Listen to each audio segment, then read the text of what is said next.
welcome to what should be a fantastic close to the Conference USA football season. It's the battle for the trophies. We crown the champion of Conference USA right here today. We've got a really compelling contest here. A team that's earned a top 25 ranking heading on the road for a serious test of their poise and their mettle. As we'll see the number 21 team in the country, the Liberty Flames, taking on another Conference USA team, the Jacksonville State Gamecocks. 3A Sports College Football, I'm Chris Fowler, here in the booth with Kirk Herbstreit. I think we've talked long enough, Kirk. Alright boys, so with that being said, welcome to the Conference USA Championship game as we'll go ahead and get things officially underway between the Liberty Flames and the Jacksonville State Gamecocks. These Gamecocks are going to start with the football, and here's the stats for both teams this season. Jacksonville State going with a little bit more of a pass-heavy offense, while Liberty's been a little bit more balanced, and that could serve them well. We'll just have to wait and see what happens as the Jacksonville State Gamecocks are going to start, and Tyler Webb has a great throw over the middle. Already has him across the 50-yard line, but trying to hit the crosser on the very next play. It ends up being incomplete because it was tipped at the line of scrimmage. So now it's 3rd and 12. Tyler Webb wants to take a deep shot downfield, and it's going to be incomplete. Tyler Webb could not connect with his receiver downfield, and Liberty will get the ball for the very first time today. So with that being said, first play for the Liberty Flame as Quinton Cooley is going to get things started here with a 7-yard run. And it sets up Liberty with a 3rd and short where Caden Salter is going to drop back the pass, dump it off to his receiver, and his receiver will get it to about the 40-yard line, but most importantly moves the sticks. But can they do it again on another 3rd down? This one being a little bit longer, throwing over the middle, and Caden Salter is going to have the completion. So now it is this Liberty team that is in Jacksonville State territory on the road. Can they set a tone on this drive? Play action, looking over the middle of the field and wanting to go deep downfield, but it's incomplete. Threw it up into double coverage, so it's definitely going to be a more difficult throw. But with that being said, thankfully falls harmlessly to the ground. And so this Flame squadron is going to have another crack at it. 3rd and short coming up. Caden Salter drops back. Jacksonville State only sends free. Salter gonna try to run for the first down marker and gets it. So Caden Salter picks up the first down, and because of that, we will have our first red zone opportunity here in this Conference USA Championship as Toron Sibley is gonna have his 2nd catch of the day. And it sets up 2nd and short, a premium, a very open playbook right here, right now. And they won't need it because they'll get it down onto the goal line. A chance to get the first touchdown on the board here in the Conference USA Championship. They're going to run it with Cooley up the right-hand side and finds the end zone.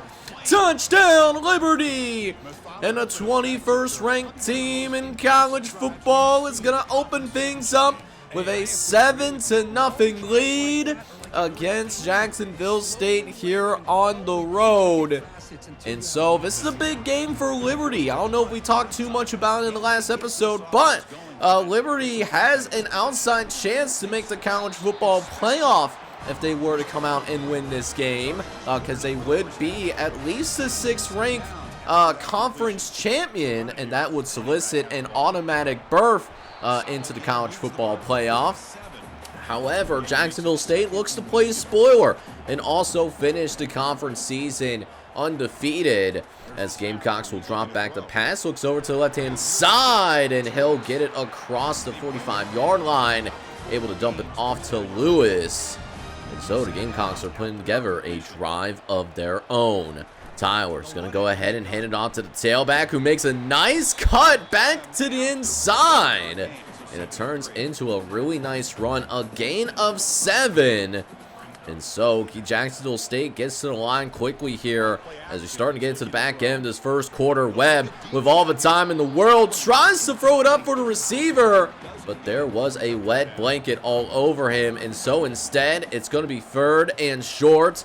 Going with a power formation, but it's a play action. No, Webb facing a little bit of pressure and calmly throws it away. Yes, it does not help with the drive, and they do end up playing the ball back over. But, you know, when you get sacked, you know, anything could happen on those sacks. You could fumble the ball. You, of course, you know, take a loss and lose field position. So a good play there by Tyler Webb, even though it means the drive comes to an end. You'll just got to remain patient, and eventually, maybe those bigger opportunities will open up downfield. But at the same time, though, this Jacksonville State offense might have to get itself going sometime soon because you already know Caden Salter and Quinton Cooley, best backfield duo in this conference. And so when you're trying to make it a more defensive game against these guys, you're absolutely playing with fire. Usually you got to win by a shootout in order to beat these guys since we started this series, as Quinton Cooley is going to take it to the outside. And it's a decent run for Quinton Cooley, who picks up a gain of 5. Makes the first down marker a little bit closer, a little bit more manageable, as a key 3rd and 5 comes up here as Salter drops back, looks over the middle, finds a receiver on the crossing pattern, as that will move the sticks for the first down. It also takes us through the end of the first quarter as we have a little bit of a lower scoring game. Liberty has dominated the time possession, but that doesn't mean they haven't dominated the scoreboard either. So with that being said, we'll go ahead and jump into the second quarter of action where we pick up on a 3rd and 4. Quinton Cooley trying to run for the first down marker on the halfback draw, but has nowhere left to go. So Liberty does have to punt the football away, but it's a great punt by this Liberty special teams unit. So they downed it inside their own 5-yard line. And so Jacksonville State needs to come out. They got to get at least a couple of first downs just so they have any kind of opportunity to go out there and flip the field, right? You know, points are a little bit out of the question. You know, you need a lot of yards before you can even start thinking about points. But if they can get a couple of first downs, that would be fruitful. And these couple of plays here are going to help significantly. They are definitely outside of the, you know, shadow of their own goal line, as we have a penalty on the field, but it's going to be against Liberty.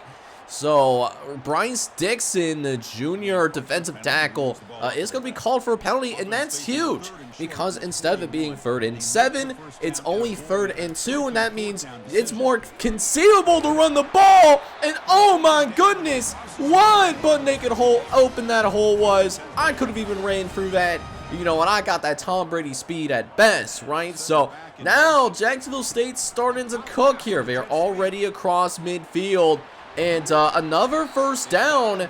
And all of a sudden, you know, you're at least in field goal range. I'm sure the Gamecocks are thinking about more than just a field goal.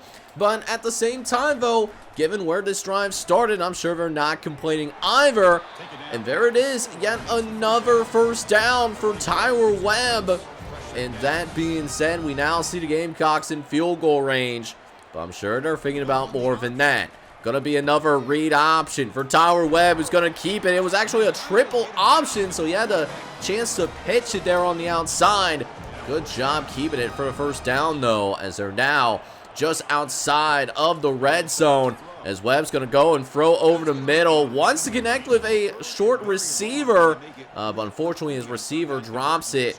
It eventually ushers in a 3rd and 11 where Tyler wants to go towards the end zone, and it's incomplete. Batted away at the very last second, and so the Gamecocks are going to have to settle for a field goal. Kick is going to be up in the air, and it is good. So they will see the drive stall out, but still an amazing drive. Ends up driving 80 yards down the field in order to get the first points of the game. So, only down by 4 here with 4 minutes left to play here in the first half.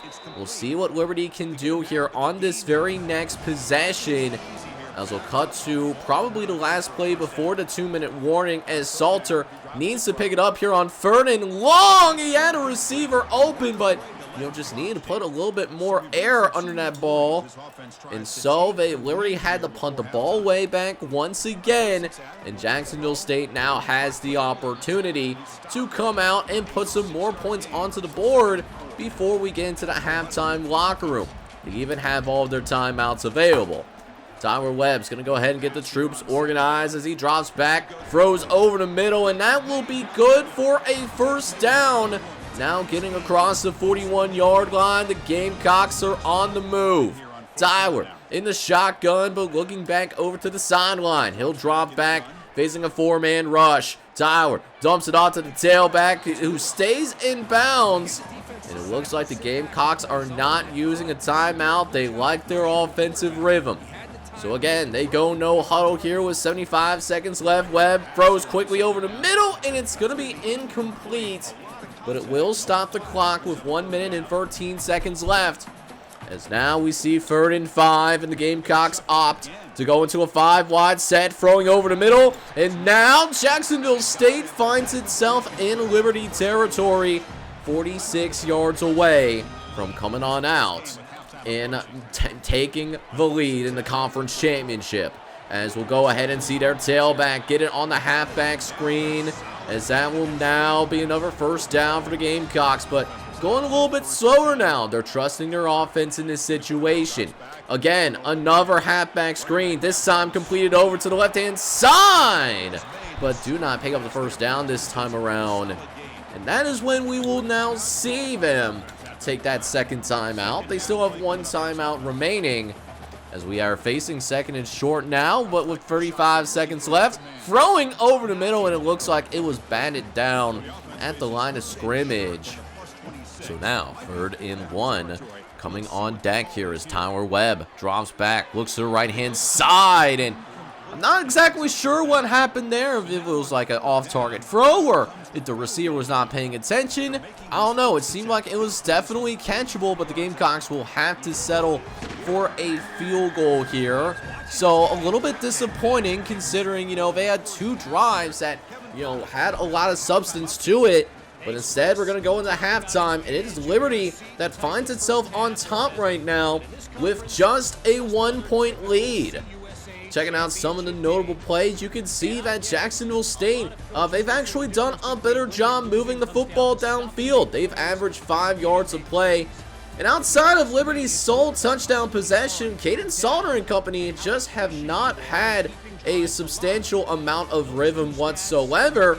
Jacksonville State can get some good drives with good field position, then we could be talking about Jacksonville State coming home and pulling off the upset.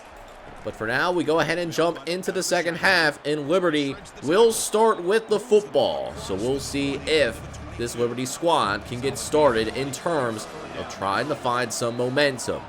3rd and short coming up as Salter is going to organize the troops real quick. It's a speed option to the right-hand side. He's going to actually keep it and gets across the 30-yard line for a first down for the Liberty Flames. As now, 1st and 10 from the 32-yard line. Salter again is going to go ahead. He hands it off to Quentin Cooley, who goes down the sideline and actually breaks a little bit of an explosive run. Now getting to about midfield. But can they build off of it, though? A few plays later, Salter over to the left-hand side and wanting to throw over to his favorite target. But the drive will end up stalling out, and once again, Liberty has to punt the football away, but once again, Jacksonville State is backed up inside their own 20-yard line. It's been some tough sweating here for this Jacksonville State offense. Maybe not getting a ton of love here from their special teams, as they'll need to pick up this 3rd down in order to keep the drive alive, and they will. It's a short run of just a few yards, but it certainly accomplishes the job. Same thing with Liberty, though. We'll see if they can build off this. Liberty sends the blitz fire into the left-hand side. He comes down with it. A huge throw for Tyler Huff, and an even better catch as well, as the Gamecocks will instantly go into their no-huddle offense. One-on-one, possibly over the middle of the field, and finds the tight end. And it's not as substantial of a gain, but still positive yards, as this second down becomes a lot more manageable. 2nd and 5 coming up here. It's this time to go with a little bit of an RPO, trying to throw to that same tight end that they had the completion on the previous play with, but that was just too low, and Tyler Huff now instead faces 3rd and 5 with Liberty, setting the blitz over the right-hand side, and it's absolutely locked up across the board. And the Gamecocks are actually going to try, looks like a 55-yard field goal. We'll see if this kicker has what it takes, and it looks like it missed to the left.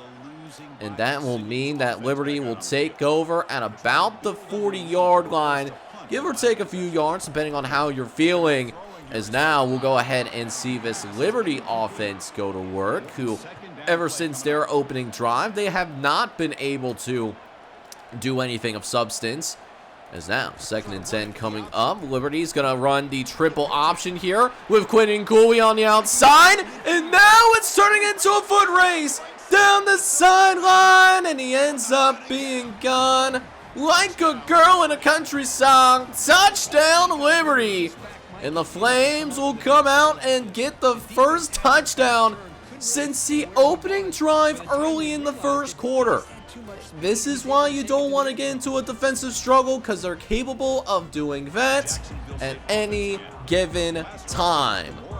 So now Jacksonville State finds itself in a key moment in this ball game. They gotta come away with some points on this drive. Maybe not a touchdown, but they just gotta get something to curb the momentum built by Liberty now. 3rd and inches as they'll throw over the middle, and that was some tight coverage, but this tight end is going to come down with it, as that will set the Gamecocks up at about midfield, where a couple of plays later, Huff has all the time in the world, but just doesn't see anybody open downfield, regardless of who the read was.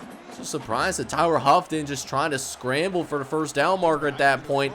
Instead, it's going to be 3rd and 6, where they trying to set up the screen, and it certainly was not effective. So now, here we are late in the 3rd quarter of action, as Quentin Cooley is starting to take control of this ball game. He is now having over 110 yards rushing right now, as Salter also starting to find some rhythm here. He's going to find a receiver down the right-hand side, and it's a first down for the Flames.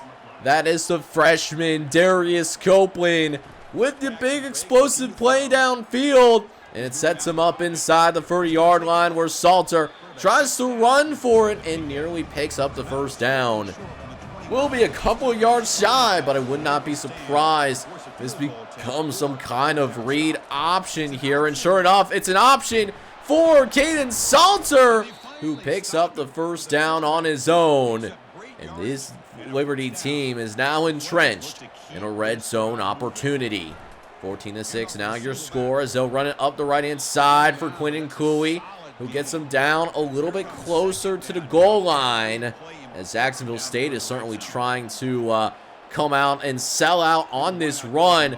Got close to 9 to 10 guys over by the box, but it's a pass, and Caden Salter throws behind them. Touchdown, Liberty! And the Flames of Liberty, hailing from Lynchburg, Virginia, are going to score again. And you could really tell that for Jacksonville State, this game is starting to slip away, especially considering that they are in fact coming out here. They go 3 and out on their next possession. So this next drive that's going to continue at the start of this 4th quarter, get those 4s up in the comment section, or wherever you're watching it from. Get those 4s up, because man, if Liberty scores here, this is going to be almost an insurmountable lead for the Gamecocks. So here we go. Start of the 4th quarter, and they start with Quentin Cooley up the middle, and it's just starting to wear down on this Gamecocks front 7. They are struggling to stop this run here in the second half, and they know it too, because they're going to go right back to it. Caden Salter down the sideline. Can he get to the edge? He does! Touchdown, Liberty! And the Flames are getting that much closer to not only a conference title, but they are also on the verge of potentially making the college football playoff as well. So here we are, Jacksonville State down substantially. Down by 22 as they'll throw over the right-hand side, and that's going to be a decent gain there. Able to get to about the like the 28-yard line as Jacksonville State looks to put something else together here, and that's just a bad throw by Tyler Huff. I mean, that tight end is just sitting there in the zone coverage. He found the soft spot in the zone, and yet they do that. That's some crazy work there, man. I don't know what to tell you. But the screens are having some decent success here for Jacksonville State, however, as the Gamecocks are looking to get set up here with yet another play. They run the screen, but they might have dipped their toes into the well one too many times, because, I mean, that Liberty front seven was definitely really snuffed that play out, so to speak, as Tyler Huff overthrows his receiver there on the right-hand side. Would have been at least close to the first down marker. As now, 3rd and 10, gonna throw over to the left-hand side. They call a screen one more time, but with that being said, it's short of first down. And at this juncture of the ball game, not really much else of a choice here. You gotta go for it. Huff throws over the middle. It's in traffic, and it's incomplete.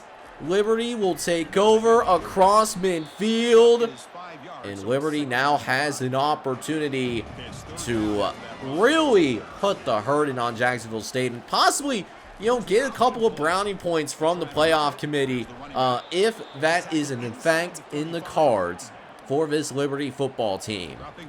2nd and long now coming up. Salter throws to the right-hand side and wide the tight end, but it's going to be incomplete there. They were all over it there on the flats. As now, 3rd and 9 coming up. Salter going to go ahead and run it with Quinton Cooley. And it's going to create an interesting decision here on 4th and 2. And it looks like they will decide to trot out their field goal team. This will be about a 44-yard field goal attempt, and the kick is up. And it will end up being good. So Liberty will come away with a few more points there. But then Jacksonville State goes free and out on its next possession. I mean, they have sucked the will out of the Gamecocks here. And the fact that they've also done it here on the road as well is equally impressive. You could practically hear a squirrel fart in this stadium right now. And this is one of them turning into quickly one of the more intimidating stadiums to play in, not just in our conference, but also in the group of 5 as well.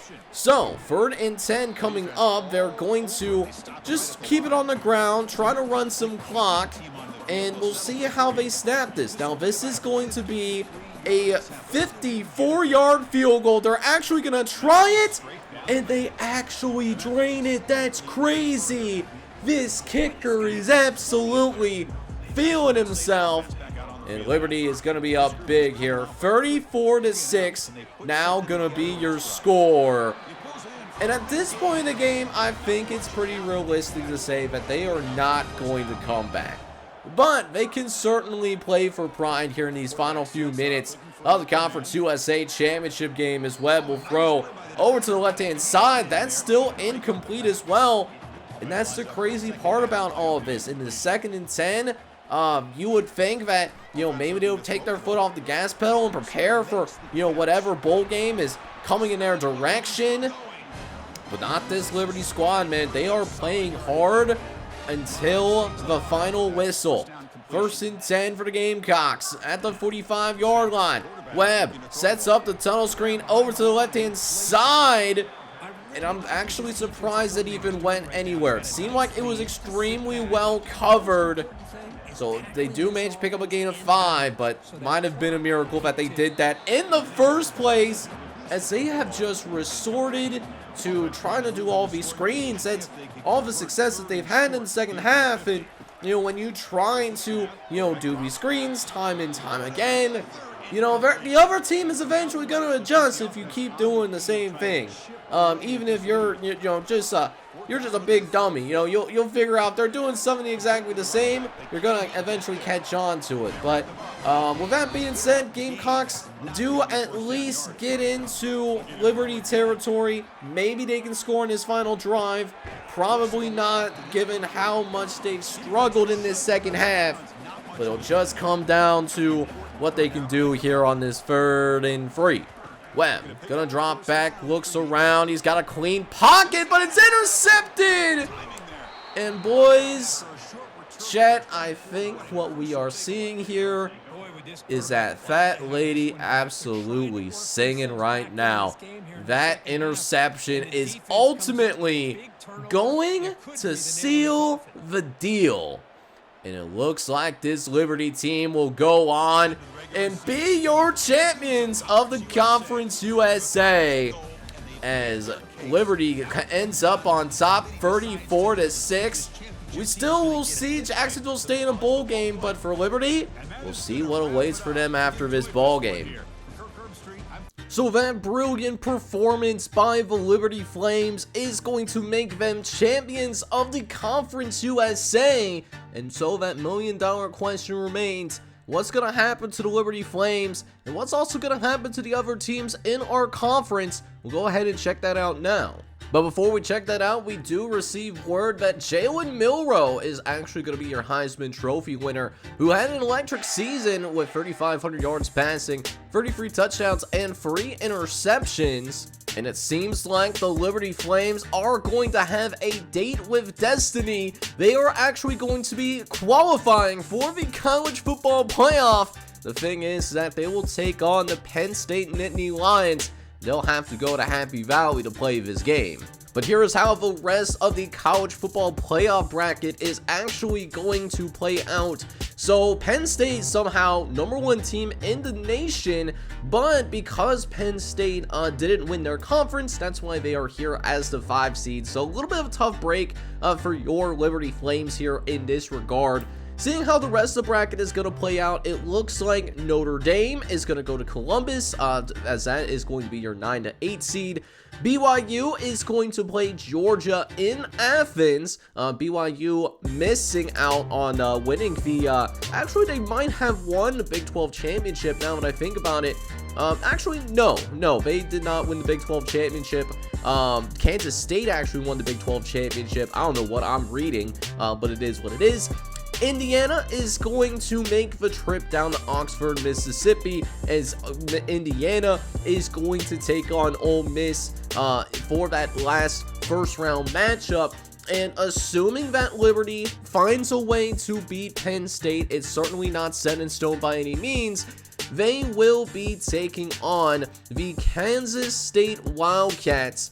Kansas State being your 4th best conference champion. And Liberty actually wasn't too terribly far from actually getting their way into the quarterfinal. They were actually just a few ranks away because of the chaos in the Big 12. Alright, so we know what's going to happen with Liberty, as they will be going to take on Penn State in the college football playoff. But what's going to be happening elsewhere in our conference? Who else is going to get a bowl bid? So, with that being said, we have Jacksonville State, our runners-up of Conference USA. They will take on James Madison in the Bahamas Bowl. Should be an interesting matchup, as James Madison was one of the better teams in the Sun Belt. They'll be taking on our 2nd best Conference USA team in Jacksonville State, so that should be an interesting matchup there. As for the New Mexico Bowl, Western Kentucky is going to earn a bid to the New Mexico Bowl, and they will take on Boise State in that particular matchup out in Albuquerque. The Boise State Broncos were one of the best teams in the group of 5 for much of the season, but Boise State did fall off late in the year, and so that's why Boise State will finish the season unranked, but Western Kentucky will have a crack at them in that New Mexico Bowl matchup. For the New Orleans Bowl, Sam Houston is actually going to be making their very first bowl appearance in school history after being a part of the FCS until a couple of years ago. Sam Houston will take on Arkansas State in the RL Carriers New Orleans Bowl. That is a game that should be very interesting to watch, and I can't wait to personally see unfold. And that is actually going to encompass our entire conference. So 4 teams managed to get a bowl bid this year.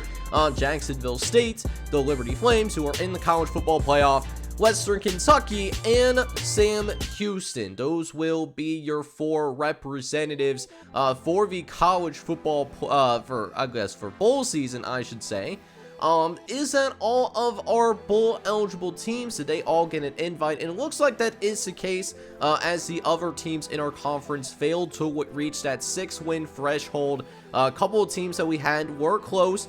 Mid-Tennessee State and Florida International were very close with 5 wins, but because there was more than enough like bowl eligible teams with 6 wins or more, those teams will be left at home and do not get those additional practices. So next episode we will have bowl season. We'll also check in, of course, on how Liberty is doing in the college football playoff. That will be included all in the next episode.